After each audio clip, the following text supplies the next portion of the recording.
Oh, hey! 88 miles per hour.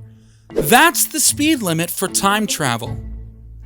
Apparently. When this baby hits 88 miles per hour, you're gonna see some serious shit. Iconic? Absolutely. Scientific?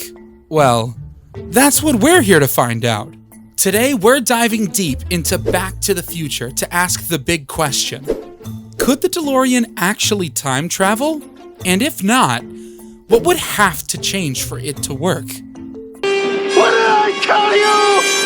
88 miles per hour! First, why 88? Doc never really explains it. It's a round number, sure. Dramatic, fast, sounds cool, but it's further from the movie magic than you actually think. The 1983 DeLorean DMC-12 was the first and only sports car released by DMC. But when you compare our time machine to other sports cars at the time, it shies in comparison.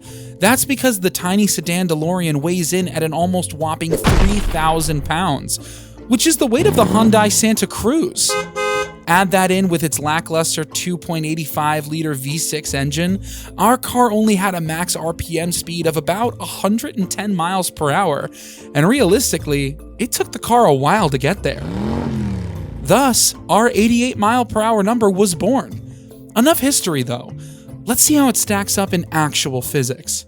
In Einstein's theory of relativity, time dilation, aka time travel to the future, becomes noticeable at speeds approaching the speed of light.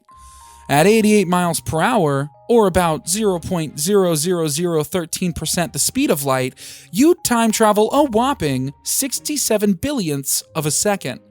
That's less time than it takes to blink, so no, that speed won't do it.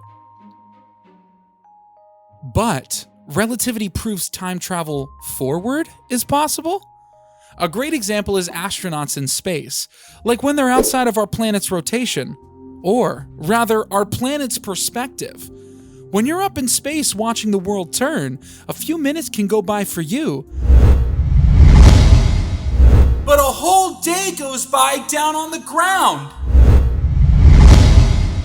That's because of relativity. From the perspectives of the astronauts and the ISS, they aren't moving, and time for their perspective is moving normally. But the whole globe is spinning at once in front of them. To them, Earth makes a full rotation every 90 minutes, and to people on Earth, the ISS is flying through the atmosphere at a crazy 17,500 miles per hour. Basically, for every 24 hours up there, 16 whole days goes by down here. So time travel is real, just not Doc Brown style. What did I just say? Flux capacitor stores. This sucker's electrical, but I need a nuclear reaction to generate the 1.21 gigawatts of electricity. 1.21 gigawatts! Wait, 1.21 gigawatts? Isn't that too much electricity? Well, yeah, that's the joke. But let's break it down, because the real numbers are just out of this world. A gigawatt is equal to 1 billion watts, or the equivalent of 900,000 AA batteries. That's the amount of power an average-sized nuclear power plant produces in a day. That's not even to mention, this is average. The largest nuclear plant in America, the facility Plant Vogtle in Georgia, produces a whopping 4.6 gigawatts a day, and that is equal to 1.3 billion AA batteries. So to put it in another way, this is enough electricity to power almost 1 million homes at once. So yeah, when Doc says, 1.21 gigawatts! Great Scott! he's not wrong. That number is absurd. But here's the real mystery. The flux capacitor, the thing that quotes, Makes time travel possible. so what is it? Is there any real-world physics that even slightly supports the idea? Well, some theoretical physicists, like Kip Thorne and Michio Kaku, have proposed using wormholes as time portals. We even see this in movies like Interstellar, which, coincidentally, was co-written by Kip Thorne himself and is praised for its scientific accuracy on depictions of wormholes, black holes, and time dilation. See? There it is again.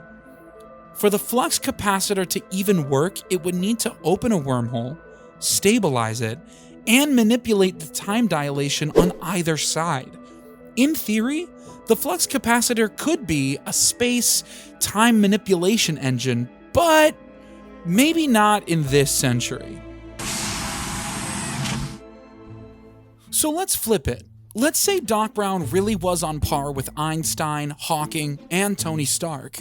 What would it actually take to make the DeLorean work as a real time machine? We're sending you back to the future. All right, Doc. Challenge accepted. If we wanted to actually build this thing, here's what we'd really need. First off, that 1.21 gigawatts. Not even close. That's enough to power 1 million homes, but to bend space-time, you need something that could warp gravity itself. We're talking about an energy source with the output of a small black hole, or the sun.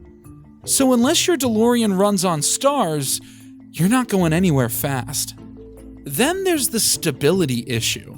Theoretically, you'd need what's called exotic matter, negative energy that keeps a wormhole open long enough to drive through it without being crushed. Problem is, we've never found it. So either Doc Brown discovered a new form of matter in his garage, or he got very lucky. But let's say he did. The flux capacitor could, in theory, be a kind of space-time targeting system. It would have to open a wormhole, hold it stable, and control where and when it exits. That means calculating the curvature of the universe with quantum-level precision. One wrong decimal, and you're not landing in 1955. You're T-minus Jurassic Park. And that's not even counting radiation, cosmic pressure, and not getting vaporized when you hit temporal light speed.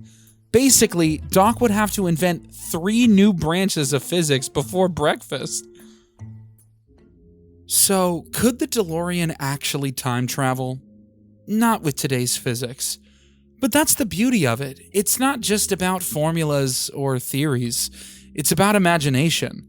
Because every great scientific leap starts with someone asking, what if? Back to the Future wasn't really about science. It was about a kid wanting to know if him and his dad would have been friends in high school. It was about whether science could take us to the past or back to the future. It means your future hasn't been written yet. No one's has. Your future is whatever you make it. So make it a good one. Wise words, Doc. Thank you guys so much for watching the first episode of Deep Dive. If you enjoyed this video, make sure you hit the subscribe button and bell icon. It's free and keeps you up to date on all Instance podcast content.